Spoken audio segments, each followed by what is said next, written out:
será necesario poner sobre la mesa reformas radicales que inviertan la dirección política predominante de las últimas 4 décadas. Los gobiernos tendrán que aceptar un papel más activo en la economía.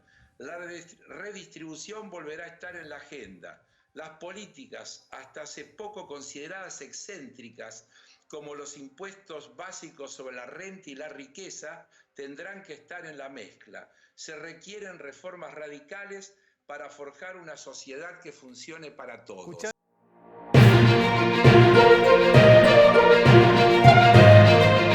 Algún tipo de tensión de tener que explicarlo y todo, entonces relajemos. A ver, dale. No, ninguna tensión. Yo estoy absolutamente convencido, yo los venía escuchando a ustedes, todo lo que están hablando, y todos hacen el listado de necesidades, y el listado de necesidades requiere acompañarlo con los recursos.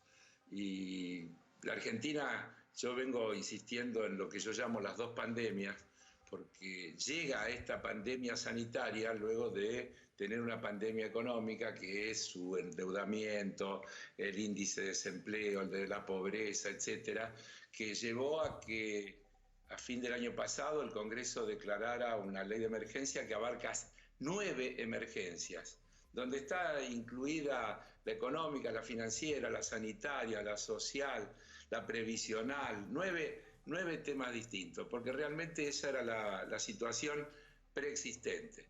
Y esto también nos abre a otro debate, Alejandro y Débora, que es el rol del Estado. Porque resulta que ahora todos nos damos cuenta que los hospitales no tienen recursos, o todos nos damos cuenta de que Aerolíneas es útil para resolver una cantidad de cosas. Pero la discusión de fondo es cuál debe ser el rol del Estado. Si realmente lo que se vino haciendo en los últimos 40 años en el mundo, de tratar de generar una sociedad con un Estado mínimo, es el camino, o como por ejemplo, yo te escuché, recién vos citaste al Financial Times, Ale, y yo también lo voy a citar al Financial Times, que editorializó hace unos días. Dice, será necesario poner sobre la mesa reformas radicales que inviertan la dirección política predominante de las últimas 4 décadas. Los gobiernos tendrán que aceptar un papel más activo en la economía. La redistribución volverá a estar en la agenda. Las políticas, hasta hace poco consideradas excéntricas, como los impuestos básicos sobre la renta y la riqueza, tendrán que estar en la mezcla. Se requieren reformas radicales para forjar una sociedad que funcione para todos. Escuchá una cosa, Carlos, si esto me lo hubieras dicho al aire antes del coronavirus, que los que lo leíste en el Financial Times, me río 25 minutos seguidos, me tienen que sacar del estudio desmayado. Pero, Ale, yo te voy a decir una cosa.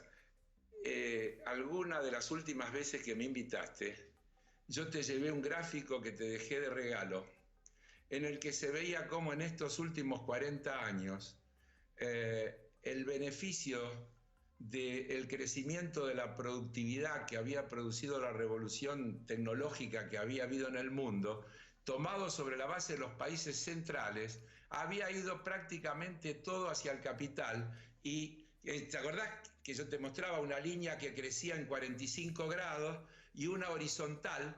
La horizontal era la evolución de los salarios y la vertical, la de 45 grados, era la de la productividad. La franja del medio era el crecimiento de la rentabilidad, que fue parar toda a muy pocas manos en la Argentina y en el mundo. Bueno, quiero dar un datito, porque es interesante lo que dice Carlos, porque en estos días, por ejemplo, en el marco de un Estado hipercapitalista como el de Estados Unidos, el propio gobierno de Donald Trump asumió la generación de recursos más importante desde la Segunda Guerra Mundial, aprobada por el Congreso, pero por unanimidad. Los demócratas y los republicanos, de 2 billones de dólares. Débora, perdón, para entenderlo. ¿Qué aprobaron? Que el dinero vaya a inyectarle dinero a cada americano a su bolsillo. Absolutamente. O sea, ir a aquel que en este momento está desempleado, tiene cerrado su bar en Alabama y ponerle un cheque todos los meses. 2 billones de dólares. Bueno. 2 billones. 2 billones, sí, billones. Sí. ¿Y qué leemos de eso? A ver, ¿qué lees vos de eso, Carlos? Pero déjenme decirle varias cosas. también se le disparó a 22 millones el desempleo. 22 millones de personas pidieron el seguro de desempleo, producto de la decisión de no respetar la cuarentena o de descreer en la cuarentena. Acordémonos de Trump hablando también de la gripecita, que esto se pasa en cualquier momento y que no tiene importancia.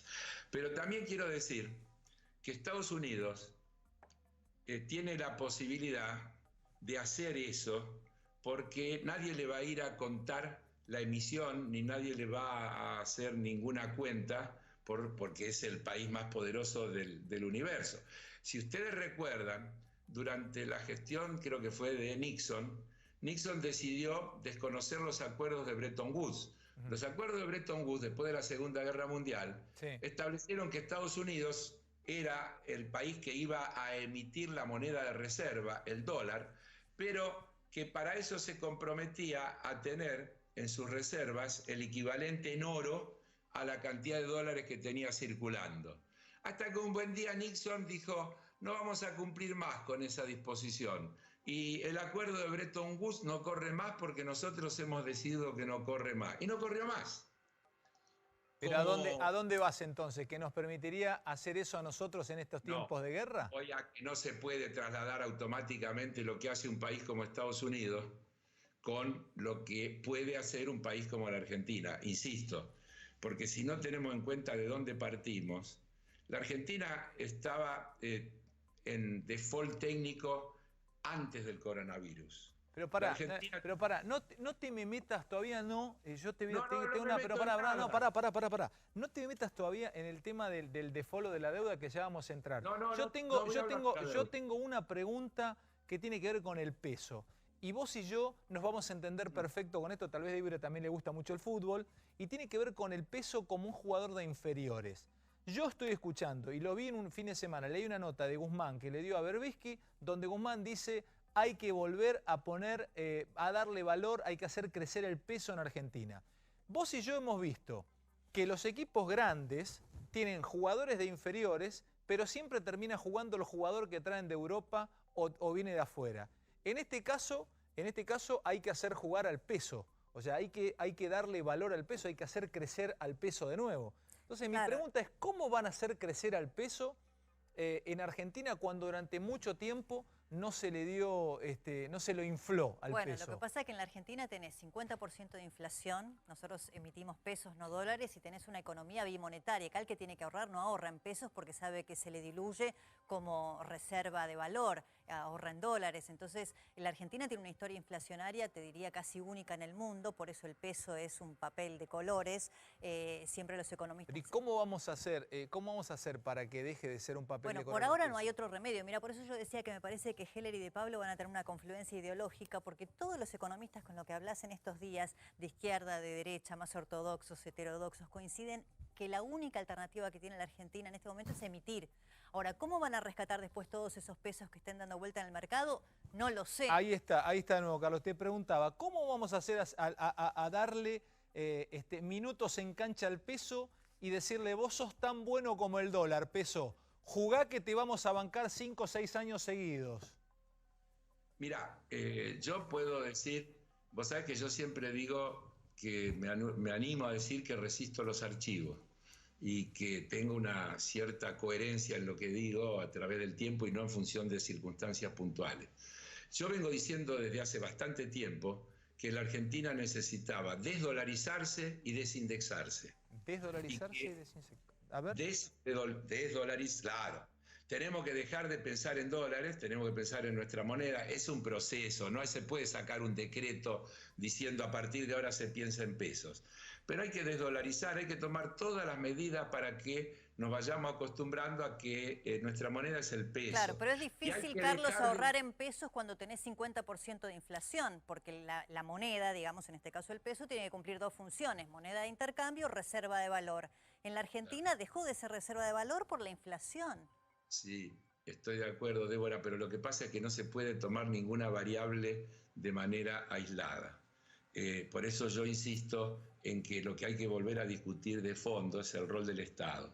Yo creo que vamos a un mundo y la Argentina dentro de ese mundo, donde va a haber una revalorización del papel del Estado regulando, del Estado asignando recursos, del Estado haciendo que la salud sea todo lo sólida que tiene que ser para el conjunto de la sociedad. Ustedes estaban hablando recién con Durán Barba de los empleos.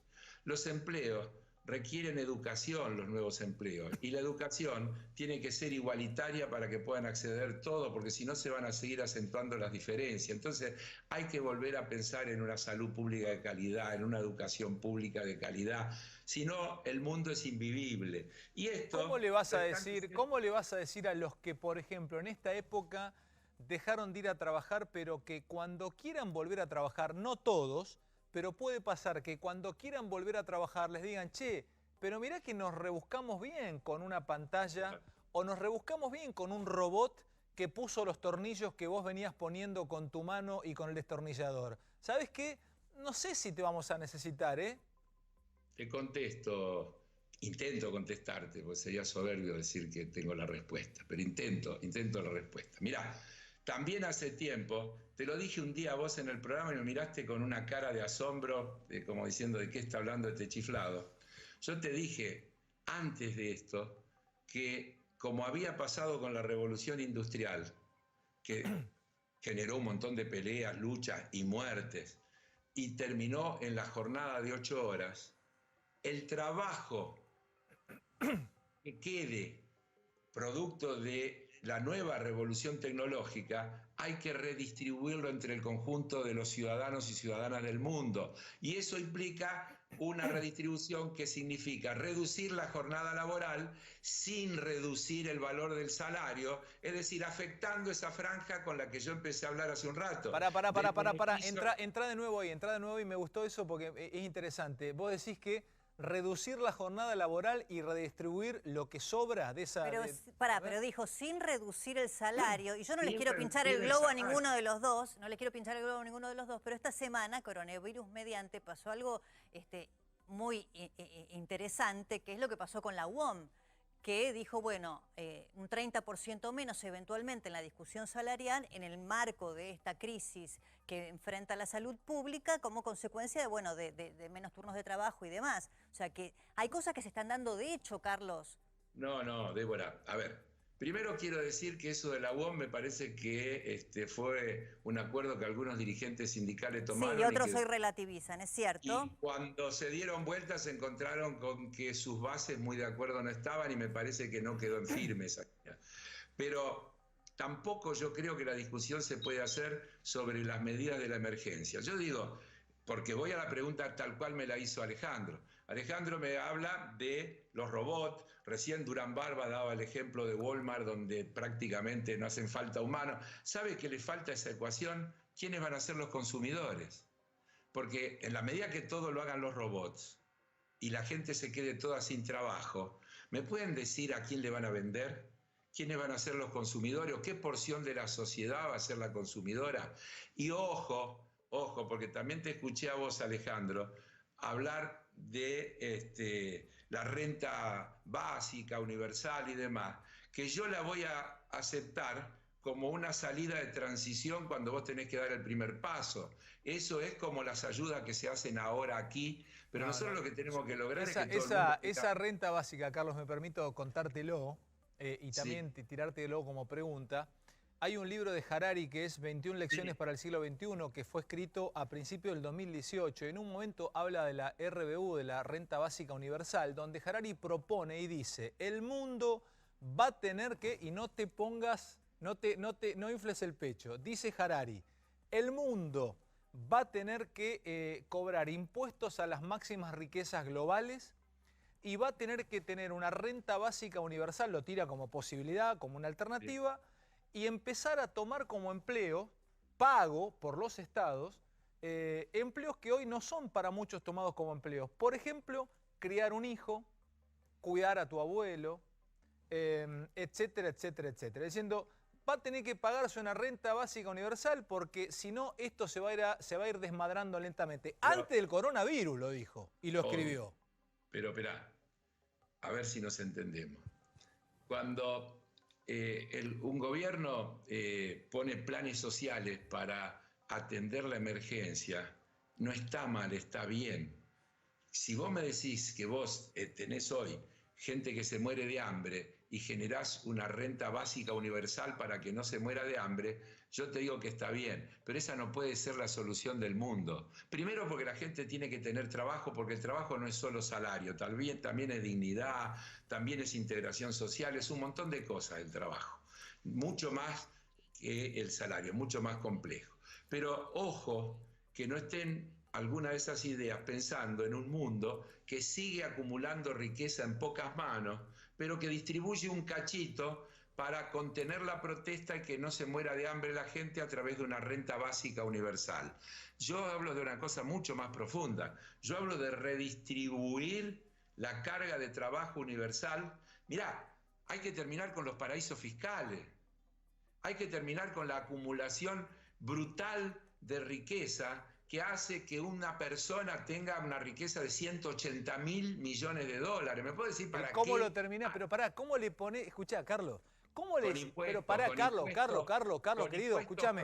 Está, en este momento te lo describo. Está con 2 pantuflas Gucci, tomando un whisky importado Paulo Roca, mirándote de costado en el penthouse. ¿Qué le decís? ¿Que deje de acumular? ¿Cómo le decía a Pablo si te va a decir, no, quiero seguir acumulando, te dice? Te lo dije antes, pero es que vos no me tomás todo lo que yo digo, Alejandro. Yo te dije antes que hay que redefinir el rol del Estado. También te digo que más allá de este aporte extraordinario por única vez que planteamos a los muy ricos de la Argentina para ayudar a paliar los terribles gastos que hay para enfrentar la pandemia, yo creo que la Argentina y el mundo requieren una reforma impositiva profunda y que directamente apunte a el gravamen de las grandes riquezas, una redistribución absolutamente distinta. Yo te podría aburrir leyendo cosas que tengo aquí que hablan, por ejemplo, Alicia Bárcena de la CEPAL urge apelar a un pacto social centrado en el bienestar y los derechos de las personas para enfrentar los impactos presentes y futuros de la crisis, planteando una lógica de protección colectiva e igualdad con respuestas solidarias en los costos y el financiamiento. Tenemos que avanzar a sociedades menos desiguales y más solidarias, sin dejar a nadie atrás. Carlos, escuchamos esa reflexión y para cerrar, yendo a lo tangible del proyecto que ustedes van a presentar, el piso son 3 millones de dólares, ¿esto abarcaría, es correcto? 200 millones de pesos, porque si no, no salgo yo de la desdolarización de la que estoy hablando. Está bien, está muy bien. Si 200 quedo en la trampa yo. ¿Y las alícuotas son progresivas? 200 millones de pesos. Ok, con alícuotas progresivas, ¿desde dónde a dónde? Progresivas. Las escalas de memoria, en la primera escala son el 2%, creo que entre 200 y 400, el 2,5% entre 400 y 3.000 millones de pesos y el 3,5% arriba de 3.000 millones de pesos. Que es la escala más alta. Y es por única vez, no como el impuesto. De 3.000 millones de pesos. Okay. La totalidad, déjeme decirle, el universo es menor a 12.000 personas. ¿Es el 1,1%? Es aproximadamente. El 1% de los contribuyentes, pero te diría es el 0,08% de la población económicamente activa. Repito, el 0,08% de la población económicamente activa. Y agrego un dato. Había una franja que iba de los aproximadamente... no quiero caer en la trampa de los dólares, de los 150 millones a los 200 millones. ¿De qué? De pesos. Que incorporaba 20.000 personas más, alrededor de 20.000 personas más, pero que no sumaba significativamente. Y las dejaron afuera. Y nosotros decidimos Carlos, que no para que este gravamen fuera sobre la menor cantidad posible. Son menos de 12.000 personas, la expectativa es que se pueda recaudar entre 200 y 220.000 millones de pesos.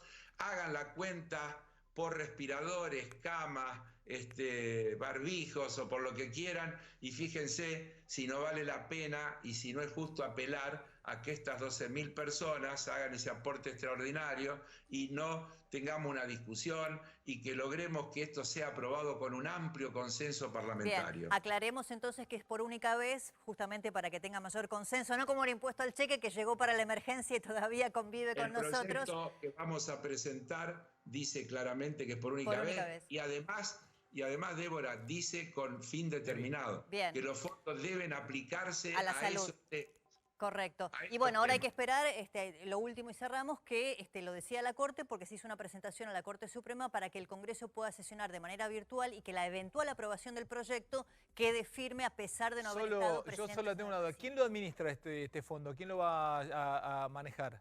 Lo tiene que administrar el Estado Nacional, pero en el proyecto están incluidos algunas cuestiones que tienen que ver con el reparto federal, pero también teniendo en cuenta, porque si esto es para lo que produce el coronavirus, ese reparto tiene que tener en cuenta la incidencia que el coronavirus tiene en cada distrito. No tendría sentido que vaya para comprar respiradores en una provincia que no tiene casos. Lógico. Carlos, entonces, te mandamos... Déjame decir algo con la sesión, y termino. Se instala que hay una búsqueda de la sesión de sesionar para aprobar esta ley. No es verdad. Hay una búsqueda de sesionar porque el Parlamento tiene que funcionar. Hay un montón de proyectos de distinto tipo que están esperando que el Parlamento funcione. Es cierto. Y dentro de eso está este proyecto. El pedido a la Corte es para evitar problemas posteriores de juicios de constitucionalidad y cosas por el estilo, que se está queriendo justamente evitar y por eso se le pide un pronunciamiento a la Corte. La expectativa que tiene el Parlamento argentino es poder trabajar, poder darle cabida a los distintos proyectos que hay de los distintos sectores y que el Parlamento tenga una participación dinámica, activa e importante en la solución de los problemas que tiene el país. Gracias, Carlos. Muy amable. Gracias a ustedes, un abrazo. Muy interesante. Gracias. Bueno, esto es cierto, pues va a ser inédito, digamos, que sesione el Congreso de manera virtual, entonces para evitar cualquier, que no se judicialice posteriormente, que quede sentado que puede hacerlo. Y además hay otros proyectos, por ejemplo, la exención del impuesto a las ganancias, también transitoriamente para personal de salud, para médicos, digamos, hay muchos proyectos. Sé que te vas a ir a un lugar muy difícil si el coronavirus entrara, vas a llevar adelante esta parte del programa vos, pero quiero contarles a la audiencia que vamos a tener al profe de Pablo en minutos. Voy recomendando un libro del profe de Pablo, que es Nobel Comics.